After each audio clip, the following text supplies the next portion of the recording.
Hey guys, another issue I want to talk about is rounding in that back, all right? People are starting to get that hunchback in there, that big rounding up here. We're kind of falling over ourselves, our heads are leaning forward, then we're getting tension, headaches, neck pain, shoulder pain, mid-back, upper back pain. You think your muscles are tight, you need to get a massage, you get in there, you get a massage, and it comes back the next day.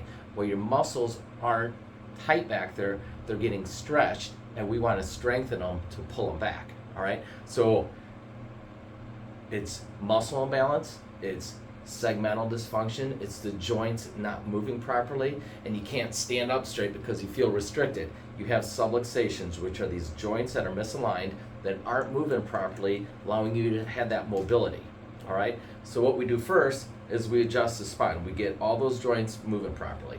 Then we give you proper exercises to stretch here, because these muscles in the front here are too tight, and they're pulling us forward, and we're gonna exercise the back muscles, all right? So we're gonna strengthen the back, the shoulders.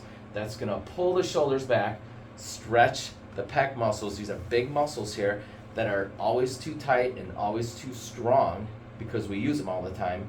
We're gonna stretch these, all right? So stretch everything in the front, brings the shoulders back, strengthen the back muscles, whether it's reverse rows, you could use bands, everything to strengthen that. And then the other thing we could do is we could do foam rolling, and then there's also traction that, again, I have you do at home. Simple, cheap stuff that you can buy at home to get that traction to straighten out that back so you don't have that hump. It's gonna relieve the tension in the neck, the shoulders, the upper back, the mid back.